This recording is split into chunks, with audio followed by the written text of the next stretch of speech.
ನಮಸ್ಕಾರ ಸ್ನೇಹಿತರೆ, welcome back to our YouTube channel. ಸ್ನೇಹಿತರೆ, ಈ ವಿಡಿಯೋದಲ್ಲಿ ನಾನು ಏನಂತೆ ಕಂಪ್ಲೀಟ್ ಆಗಿ ಮೊಬೈಲ್ ಅಲ್ಲಿ ವರ್ಡ್ ಪ್ರೆಸ್ ಅನ್ನ ಯೂಸ್ ಮಾಡಬಹುದಾ ಅನ್ನೋದನ್ನ ಕಂಪ್ಲೀಟ್ ಆಗಿ ಡೀಟೇಲ್ಸ್ ನಾನು ಕೊಡ್ತಾ ಇದ್ದೀನಿ. ಅಂತಂದ್ರೆ ಮೊಬೈಲ್ ಅಲ್ಲೇ ಬ್ಲಾಗಿಂಗ್ ಅನ್ನ ನೀವು ಮಾಡಬಹುದು ವರ್ಡ್ ಪ್ರೆಸ್ ಅಲ್ಲಿ. ಸೊ ಈಸಿಯಾಗಿ ನಾನು ತೋರಿಸ್ಕೊಡ್ತಾ ಇದ್ದೀನಿ ಸ್ಟೆಪ್ ಬೈ ಸ್ಟೆಪ್ ಆಗಿ. ಸೊ ಕೇಳ್ತಾ ಇದ್ರಿ ಮೊಬೈಲ್ ಅಲ್ಲಿ ನಾವು ವರ್ಡ್ ಪ್ರೆಸ್ ಅನ್ನ ಯೂಸ್ ಮಾಡ್ಕೊಂಡು ಬ್ಲಾಗಿಂಗ್ ಮಾಡಬಹುದಾ ಅಂತ. ಸೊ ಈಸಿಯಾಗಿ ನೀವು ಕ್ರಿಯೇಟ್ ಮಾಡ್ಕೋಬಹುದು ಬ್ಲಾಗ್ ಅನ್ನ. ಅದೇ ರೀತಿ ಹೋಸ್ಟಿಂಗರ್ ಅಲ್ಲಿ ಹೋಸ್ಟ್ ಕೂಡ ಪರ್ಚೇಸ್ ಮಾಡ್ಕೋಬಹುದು, ಡೊಮೇನ್ ಕೂಡ ತಗೋಬಹುದು. ಅದೇ ರೀತಿ ವರ್ಡ್ ಪ್ರೆಸ್ ಕೂಡ ನೀವು ಈಸಿಯಾಗಿ ಸೆಟಪ್ ಮಾಡಬಹುದು. ಸೊ ಯಾವ ತರ ಏನು ಅನ್ನೋದನ್ನ ಕಂಪ್ಲೀಟ್ ಡೀಟೇಲ್ ಆಗಿ ನಾನು ನಿಮ್ಗೆ ತೋರಿಸ್ಕೊಡ್ತಾ ಇದ್ದೀನಿ. ವಿಡಿಯೋನ ಕೊನೆವರೆಗೂ ನೋಡಿ.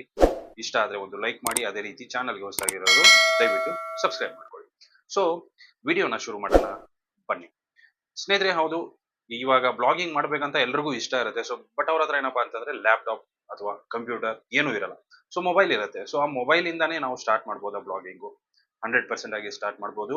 ಯಾವ ತರ ಮಾಡೋದು ಏನು ಅನ್ನೋದನ್ನ ಬನ್ನಿ ನೋಡೋಣ. ಸ್ನೇಹಿತರೆ, ಮೊದಲಿಗೆ ನಾವು ಒಂದು ಬ್ಲಾಗ್ ಅನ್ನ ಸೆಟಪ್ ಮಾಡ್ಬೇಕಪ್ಪ ಅಂತಂದ್ರೆ ವರ್ಡ್ ಪ್ರೆಸ್ ಯೂಸ್ ಮಾಡ್ಕೊಂಡು ಸೆಟ್ ಮಾಡ್ತೀವಿ ಅಂತ ಅಂತಂದ್ರೆ ಅದಕ್ಕೆ ಮೇನ್ ಇಂಪಾರ್ಟೆಂಟ್ ಆಗಿ ಏನು ಬೇಕಾಗುತ್ತೆ? ಹೋಸ್ಟಿಂಗ್ ಬೇಕಾಗುತ್ತೆ. ಸೊ ಹೋಸ್ಟಿಂಗ್ ಜೊತೆಗೆ ಡೊಮೇನ್ ಕೂಡ ಬೇಕಾಗುತ್ತೆ. ಸೊ ನಾನು ಹಳೆ ವಿಡಿಯೋಸ್ ಗಳಲ್ಲಿ ಹೇಳ್ತಾ ಬಂದಿದ್ದೀನಿ ಡೊಮೇನ್ ಅಂದ್ರೆ ಏನು, ಹೋಸ್ಟಿಂಗ್ ಅಂದ್ರೆ ಏನು. ಜಸ್ಟ್ 2 ಸೆಕೆಂಡ್ಸ್ ಅಲ್ಲಿ ಹೇಳ್ಬಿಡ್ತೀನಿ. ಹೋಸ್ಟಿಂಗ್ ಅಂದ್ರೆ ನೀವು ಕ್ರಿಯೇಟ್ ಮಾಡುವಂತ ಫೈಲ್ಸ್ ಏನಿರುತ್ತಲ್ಲ ಅದು ಸ್ಟೋರ್ ಆಗಿರುವಂತ ಒಂದು ಸ್ಪೇಸ್. ಸೊ ಡೊಮೇನ್ ಅಂದ್ರೆ ಏನಪ್ಪಾ ಅಂತಂದ್ರೆ ಒಂದು ನಿಮ್ಮ ಒಂದು ಬ್ಲಾಗ್ದು ಹೆಸರು. ಸೊ ಆ ಹೆಸರಿಗೆ ನಾವೇನಂತೀವಿ? ಡೊಮೇನ್ ಅಂತ ಕರಿತೀವಿ. ಸೊ ಹಾಗಂತಂದ್ರೆ ನಮ್ಗೆ ಡೊಮೇನ್ ಮತ್ತೆ ಹೋಸ್ಟಿಂಗ್ ಎಲ್ಲಿಂದ ಸಿಗುತ್ತೆ? ಸೊ ನಿಮಗೆ ಡಿಸ್ಕ್ರಿಪ್ಷನ್ ಅಲ್ಲಿ ಲಿಂಕ್ ಸಿಗುತ್ತೆ. ಸೊ ಆ ಲಿಂಕ್ ಮುಖಾಂತರ ಹೋದ್ರಪ್ಪ ಅಂತಂದ್ರೆ ನಿಮ್ಗೆ ಒಂದು ವೆಬ್ಸೈಟ್ ಓಪನ್ ಆಗುತ್ತೆ ಹೋಸ್ಟಿಂಗರ್ ಅಂತ. ಸೊ ಆ ಹೋಸ್ಟಿಂಗರ್ ಅನ್ನ ಓಪನ್ ಮಾಡ್ಕೊಂಡ್ರಪ್ಪ ಅಂತಂದ್ರೆ ಅಲ್ಲಿ ನಿಮ್ಗೆ ಹೋಸ್ಟಿಂಗ್ ಮತ್ತೆ ಡೊಮೇನ್ ಎಲ್ಲ ಕಂಪ್ಲೀಟ್ ಆಗಿ ಸಿಗುತ್ತೆ. ಸೊ ನೀವು ಹೋಸ್ಟಿಂಗ್ ಅನ್ನ ಬೈ ಮಾಡಿದ್ರಪ್ಪ ಅಂತಂದ್ರೆ ನಿಮ್ಗೆ ಅದರಲ್ಲಿ ಏನಂತಂದ್ರೆ ಡೊಮೇನ್ ಒಂದು ಫ್ರೀ ಆಗಿ ಸಿಗುತ್ತೆ 1 ವರ್ಷದವರೆಗೂ. ಸೊ ಆಮೇಲೆ ಅದನ್ನ ನೀವು ರಿನ್ಯೂವಲ್ ಮಾಡ್ಕೋಬಹುದು, ಯಾವ್ದೇ ತರದ ಪ್ರಾಬ್ಲಮ್ ಇರಲ್ಲ. ಸೊ ಇಲ್ಲಿ ನೋಡ್ಬೋದು ಮಾನ್ಸೂನ್ ಸೀಸನ್ ಅಂತ ನಡೀತಾ ಇದೆ, 129 rupees ಪರ್ ಮಂತ್. ಸೊ ನಿಮ್ಗೆ ಯಾವುದೇ ತರದ ಪ್ರಾಬ್ಲಮ್ ಇಲ್ಲ. ಲಿಂಕ್ ನಿಮ್ಗೆ ಡಿಸ್ಕ್ರಿಪ್ಷನ್ ಸಿಗುತ್ತೆ. ಆ ಲಿಂಕ್ ಮುಖಾಂತರ ಹೋಗಿ ನೀವು ಇನ್ನ ಬೈ ಮಾಡ್ಕೋತೀರಪ್ಪ ಅಂತಂದ್ರೆ ನಿಮ್ಗೆ ಇನ್ನ 20% ಡಿಸ್ಕೌಂಟ್ ಅಲ್ಲಿ ನಿಮಗೆ ಹೋಸ್ಟಿಂಗರ್ ಸಿಗುತ್ತೆ. ಸೊ ಅದಕ್ಕೋಸ್ಕರ ಆ ಲಿಂಕ್ ಮುಖಾಂತರ ಹೋಗ್ಬಿಟ್ಟು ಬೈ ಮಾಡಿ, ನಿಮಗೆ 20% ಡಿಸ್ಕೌಂಟ್ ಸಿಗುತ್ತೆ. ಸೊ ಹೋಗ್ಬಿಟ್ಟು ಏನ್ ಮಾಡಿ, ಬೈ ಮಾಡಿ ಸೆಟಪ್ ಮಾಡ್ಕೊಳ್ಳಿ ಡೀಟೇಲ್ ಆಗಿ, ಕಂಪ್ಲೀಟ್ ಆಗಿ. ಸೊ ನಾನು ಹಳೆ ವಿಡಿಯೋಸ್ ಅಲ್ಲಿ ಹೇಳಿದ್ದೀನಿ ಯಾವ ತರ ಸೆಟಪ್ ಮಾಡೋದು ಏನು ಅಂತ. ಸೊ ಕಂಪ್ಲೀಟ್ ಆಗಿ ಸೆಟ್ ಮಾಡಿ. ಸೊ ವರ್ಡ್ ಪ್ರೆಸ್ ಅನ್ನ ಇನ್ಸ್ಟಾಲ್ ಮಾಡ್ಕೊಳ್ಳಿ. ವರ್ಡ್ ಪ್ರೆಸ್ ಎಲ್ಲ ಇನ್ಸ್ಟಾಲ್ ಆಗಿ ಆದ ಮೇಲೆ ನೀವು ಏನ್ ಮಾಡ್ಬೋದಪ್ಪ ಅಂತಂದ್ರೆ ನಿಮ್ಮ ವೆಬ್ಸೈಟ್ ಅನ್ನ ಓಪನ್ ಮಾಡ್ಕೊಳ್ಳಿ. ಸೊ ನಾನು ನನ್ನ ವೆಬ್ಸೈಟ್ ಅನ್ನ ಓಪನ್ ಮಾಡ್ಕೊತೀನಿ, ಅಂದ್ರೆ ನನ್ನ ಬ್ಲಾಗ್ ಅನ್ನ ಓಪನ್ ಮಾಡ್ಕೊತೀನಿ, techapple.com. ಸೊ ಇದು ನನ್ನ ಬ್ಲಾಗ್. ಸೊ ಇನ್ನು ಯಾರೆಲ್ಲ ಈ ಬ್ಲಾಗ್ ನ ವಿಸಿಟ್ ಮಾಡಿಲ್ಲ ಹೋಗ್ಬಿಟ್ಟು ವಿಸಿಟ್ ಮಾಡಬಹುದು, ಲಿಂಕ್ ನಿಮಗೆ ಡಿಸ್ಕ್ರಿಪ್ಷನ್ ಅಲ್ಲಿ ಸಿಗುತ್ತೆ. ಸೊ ಇದರಲ್ಲಿ ನಾನು ಅವಾಗ ಬ್ಲಾಗ್ಸ್ ಅನ್ನ ಅಂದ್ರೆ ಪೋಸ್ಟ್ ಗಳನ್ನ ಹಾಕ್ತಾ ಇರ್ತೀನಿ. ಸೊ ನೋಡ್ಬೋದು ಈ ತರ ನಾನು ಸೆಟ್ ಮಾಡಿದ್ದೀನಿ. ಸೊ ಇವಾಗ ನಿಮ್ಗೆ ಮೊದಲಿಗೆ ಏನಪ್ಪಾ ಅಂತಂದ್ರೆ ಇನ್ಸ್ಟಾಲ್ ಮಾಡ್ಕೊಳ್ತೀರಾ, ಎಲ್ಲ ಮಾಡ್ತೀರಾ. ಸೊ ಇವಾಗ ನೀವು ಅದಕ್ಕೆ ಏನ್ ಮಾಡ್ಬೇಕು? ವರ್ಡ್ ಪ್ರೆಸ್ ಬ್ಯಾಕ್ ಎಂಡ್ ಅಂದ್ರೆ ಡ್ಯಾಶ್ ಬೋರ್ಡ್ಗೆ ಹೋಗ್ಬೇಕು. ಸೊ ನಿಮ್ಮ ಒಂದು ವೆಬ್ಸೈಟ್ ನೇಮ್ ಏನಿರುತ್ತಲ್ಲ ಅದಕ್ಕೆ WP ಡ್ಯಾಶ್ ಅಡ್ಮಿನ್ ಅಂತ ಸರ್ಚ್ ಮಾಡಿ, ಹಾಕ್ಬಿಟ್ಟು ಸರ್ಚ್ ಮಾಡಿ. ಅಲ್ಲಿ ನಿಮಗೆ ವರ್ಡ್ ಪ್ರೆಸ್ ಲಾಗಿನ್ ಗೆ ಕೇಳುತ್ತೆ. ಸೊ ಇಲ್ಲಿ ಏನಪ್ಪಾ ಅಂತಂದ್ರೆ ನೀವು ವರ್ಡ್ ಪ್ರೆಸ್ ಇನ್ಸ್ಟಾಲ್ ಮಾಡಬೇಕಾದ್ರೆ ಏನ್ ಲಾಗಿನ್ ಇಟ್ಟಿರ್ತೀರಲ್ಲ, ಸೊ ಏನ್ ಕ್ರಿಯೇಟ್ ಮಾಡಿರ್ತೀರಲ್ಲ ಅದನ್ನ ಇಟ್ಬಿಟ್ಟು ನೀವು ಲಾಗಿನ್ ಆಗಿ. ಸೊ ನಾನು ಲಾಗಿನ್ ಆಗ್ಬಿಟ್ಟು ನಿಮ್ಗೆ ತೋರಿಸ್ತೀನಿ. ಸೊ ನೀವು ಮೊಬೈಲ್ ಅಲ್ಲಿ ಲಾಗಿನ್ ಆದ್ರಪ್ಪ ಅಂತಂದ್ರೆ ನಿಮ್ಗೆ ನೋಡಬಹುದು ಈ ತರ ಇಂಟರ್ಫೇಸ್ ಓಪನ್ ಆಗುತ್ತೆ. ಬಟ್ ನೀವು ಲ್ಯಾಪ್ಟಾಪ್ ಅಥವಾ ಕಂಪ್ಯೂಟರ್ ಅಲ್ಲಿ ಓಪನ್ ಮಾಡಿದ್ರಪ್ಪ ಅಂತಂದ್ರೆ ಬೇರೆ ತರನೇ ಅದು ಓಪನ್ ಆಗುತ್ತೆ. ನಾನು ನಿಮ್ಗೆ ತೋರಿಸ್ತೀನಿ. ಸೊ ನೀವು ಏನ್ ಮಾಡ್ಬೋದಪ್ಪ ಅಂತಂದ್ರೆ ಇದನ್ನ ಕ್ರೋಮ್ ಅನ್ನ ನೀವು ಡೆಸ್ಕ್ಟಾಪ್ ವರ್ಷನ್ ಅಲ್ಲಿ ಕನ್ವರ್ಟ್ ಮಾಡ್ಕೊಳ್ಳಿ. ಇಲ್ಲಿ 3 ಡಾಟ್ಸ್ ಇದೆ, ಅದ್ರ ಮೇಲೆ ಕ್ಲಿಕ್ ಮಾಡ್ಕೊಂಡು ಏನ್ ಮಾಡಿ ಡೆಸ್ಕ್ಟಾಪ್ ಸೈಟ್ ಅಂತ ಇದೆ, ಅದ್ರ ಮೇಲೆ ಕ್ಲಿಕ್ ಮಾಡ್ಕೊಳ್ಳಿ. ಅದ್ರ ಮೇಲೆ ಕ್ಲಿಕ್ ಮಾಡ್ಕೊಂಡ್ರಪ್ಪ ಅಂತಂದ್ರೆ ತಿರ್ಗಾ ಲಾಗಿನ್ ಆಗಕ್ಕೆ ಕೇಳುತ್ತೆ. ಇನ್ನೊಂದ್ಸರಿ ಲಾಗಿನ್ ಆಗಿ. ಸೊ ಇಲ್ಲಿ ನೋಡ್ಬೋದು ಲಾಗಿನ್ ಆದ್ರಪ್ಪ ಅಂತಂದ್ರೆ ನಿಮ್ಗೆ ಕಂಪ್ಯೂಟರ್ ಅಥವಾ ಲ್ಯಾಪ್ಟಾಪ್ ಅಲ್ಲಿ ಯಾವ ತರ ಓಪನ್ ಆಗುತ್ತೆ ಆ ತರ ನಿಮ್ಗೆ ಇಲ್ಲಿ ಓಪನ್ ಆಗುತ್ತೆ. ಸೊ ಇದು ಆ ತರ ಇಲ್ಲಿ ಓಪನ್ ಆದಂಗೆ ಆಗುತ್ತೆ. ಸೊ ಇಲ್ಲಿ ನೆಕ್ಸ್ಟ್ ನೀವು ಮಾಡ್ಬೇಕಾಗಿರೋದು ಏನಪ್ಪಾ ಅಂತಂದ್ರೆ ನಿಮ್ಮ ಒಂದು ಬ್ಲಾಗ್ಗೆ ಥೀಮ್ ಬೇಕಾಗುತ್ತೆ. ಅಂದ್ರೆ ಥೀಮ್ ಅನ್ನ ನೀವು ಸೆಲೆಕ್ಟ್ ಮಾಡ್ಕೋಬೇಕಾಗತ್ತೆ. ಸೊ ಥೀಮ್ ಅನ್ನ ನೀವು ಸೆಲೆಕ್ಟ್ ಮಾಡ್ಕೋಬೇಕಂತ ಇಲ್ಲಿ ನೋಡಬಹುದು ಅಪಿರಿಯನ್ಸ್ ಮೇಲೆ ಬಂದ್ಬಿಟ್ಟು ಇಲ್ಲಿ ಥೀಮ್ ಅಂತ ಇದೆ, ಅದ್ರ ಮೇಲೆ ಕ್ಲಿಕ್ ಮಾಡ್ಕೊಳ್ಳಿ. ಸೊ ಅದ್ರ ಮೇಲೆ ಕ್ಲಿಕ್ ಮಾಡ್ಕೊಂಡ್ರಪ್ಪ ಅಂತಂದ್ರೆ ಇಲ್ಲಿ ನೋಡಬಹುದು ಈ ತರ ಇಲ್ಲಿ ಥೀಮ್ಸ್ ಗಳು ನಮಗೆ ನೋಡೋದಕ್ಕೆ ಸಿಗುತ್ತೆ. ಇಲ್ಲಿ ಆಡ್ ನ್ಯೂ ಥೀಮ್ ಮೇಲೆ ಕ್ಲಿಕ್ ಮಾಡ್ಕೊಳ್ಳಿ. ಆಡ್ ನ್ಯೂ ಥೀಮ್ ಮೇಲೆ ಕ್ಲಿಕ್ ಮಾಡ್ಕೊಂಡ್ರಪ್ಪ ಅಂತಂದ್ರೆ ಇಲ್ಲಿ ಫ್ರೀ ಇರುವಂತ ಥೀಮ್ ಗಳು ಅಷ್ಟು ಇಲ್ಲಿ ಓಪನ್ ಆಗುತ್ತೆ. ಸೊ ನಿಮಗೆ ಇಷ್ಟ ಆಗುವಂತ ಥೀಮ್ ಅನ್ನ ನೀವು ಯಾವ್ದು ಬೇಕಾದ್ರೂ ಸೆಲೆಕ್ಟ್ ಮಾಡ್ಕೋಬಹುದು. ಸೊ ಆಲ್ರೆಡಿ ಸೆಲೆಕ್ಟ್ ಮಾಡ್ಕೊಂಡು ಇನ್ಸ್ಟಾಲ್ ಮಾಡ್ಕೊಂಡಿದ್ದೀನಿ, ಅದೇ ಇವಾಗ ರನ್ನಿಂಗ್ ಅಲ್ಲಿ ಇದೆ. ಸೊ ನಾನು ತಿರ್ಗಾ ಚೇಂಜ್ ಮಾಡಲ್ಲ, ಯಾಕಂದ್ರೆ ಚೇಂಜ್ ಮಾಡಿದ್ರೆ ಮತ್ತೆ ಸೆಟ್ಟಿಂಗ್ಸ್ ಎಲ್ಲ ಚೇಂಜಸ್ ಆಗುತ್ತೆ. ಸೊ ಒಂದ್ಸರಿ ಸೆಲೆಕ್ಟ್ ಮಾಡ್ಕೊಂಡು ಇನ್ಸ್ಟಾಲ್ ಮಾಡ್ಕೊಳ್ಳಿ. ಇನ್ಸ್ಟಾಲ್ ಮಾಡ್ಕೊಂಡು ಆದ್ರಪ್ಪ ಅಂತಂದ್ರೆ ಅಂದ್ರೆ ಇನ್ಸ್ಟಾಲ್ ಮಾಡ್ಕೊಂಡು ಆಕ್ಟಿವೇಟ್ ಮಾಡ್ಕೊಳ್ಳಿ. ಆಕ್ಟಿವೇಟ್ ಆಯ್ತಪ್ಪ ಅಂತಂದ್ರೆ ಆ ಥೀಮ್ ನಿಮ್ಮ ಒಂದು ಬ್ಲಾಗ್ಗೆ ಬರುತ್ತೆ. ಸೊ ಇವಾಗ ಥೀಮ್ ಎಲ್ಲ ಸೆಟ್ ಆಯ್ತು. ನೆಕ್ಸ್ಟ್ ನಮ್ಗೆ ಏನಪ್ಪಾ ಅಂತಂದ್ರೆ ಪೇಜಸ್ಗಳು ಬೇಕಾಗುತ್ತೆ. ಸೊ ನೀವು ಬ್ಲಾಗ್ ಅನ್ನ ಕ್ರಿಯೇಟ್ ಮಾಡ್ತಿದ್ರಪ್ಪ ಅಂತಂದ್ರೆ ನಿಮಗೆ ಕಂಪಲ್ಸರಿಯಾಗಿ ಪೇಜಸ್ಗಳು ತುಂಬಾ ಇಂಪಾರ್ಟೆಂಟ್ ಆಗುತ್ತೆ. ಸೊ ಆ ಇಂಪಾರ್ಟೆಂಟ್ ಪೇಜಸ್ಗಳು ಯಾವ್ಯಾವ ಅಂತ ನಾನು ಆಲ್ರೆಡಿ ಹೇಳಿದ್ದೀನಿ ನಿಮಗೆ, ಬಟ್ ಇನ್ನೊಂದ್ಸರಿ ಕೂಡ ನಾನು ನಿಮಗೆ ತೋರಿಸ್ತೀನಿ. ಇಲ್ಲಿ ನೀವು ಪೇಜಸ್ಗಳಲ್ಲಿ ಬನ್ನಿ, ಇಲ್ಲಿ ಆಲ್ ಪೇಜಸ್ ಮೇಲೆ ನಾನು ಕ್ಲಿಕ್ ಮಾಡ್ಕೊಂತೀನಿ. ಸೊ ಆಕ್ಚುಲಿ ಆಡ್ ಪೇಜ್ ಮೇಲೆ ಹೋಯ್ತದು. ಆಡ್ ಪೇಜ್ ನಮಗೆ ಅವಶ್ಯಕತೆ ಇಲ್ಲ, ಇವಾಗ ಆಲ್ ಪೇಜಸ್ ಮೇಲೆ ನಾನು ನಿಮಗೆ ತೋರಿಸ್ತೀನಿ. ಯಾಕಂದ್ರೆ ಆಲ್ರೆಡಿ ನಾನು ಕ್ರಿಯೇಟ್ ಮಾಡಿರೋ ಪೇಜಸ್ ಇದೆ. ಸೊ ಆಲ್ ಪೇಜಸ್ ಮೇಲೆ ಬರ್ತೀನಿ.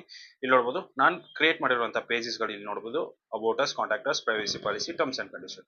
ಈ ಪೇಜಸ್ ಗಳು ಏನಿದೆ ಅಲ್ಲ ಇದು ತುಂಬಾ ಇಂಪಾರ್ಟೆಂಟ್ ಪೇಜಸ್ ಗಳಾಗುತ್ತೆ. ಸೊ ನೀವು ಗೂಗಲ್ ಆಡ್ಸೆನ್ಸ್ ಗೆ ಅಪ್ಲೈ ಮಾಡ್ಕೋಬೇಕಪ್ಪ ಅಂತಂದ್ರೆ ಈ ಪೇಜಸ್ ತುಂಬಾ ಇಂಪಾರ್ಟೆಂಟ್. ಸೊ ಇದು ಕಂಪಲ್ಸರಿ ಆಗಿ ನಿಮ್ಮ ಬ್ಲಾಗ್ ಅಲ್ಲಿ ಇರಲೇಬೇಕು.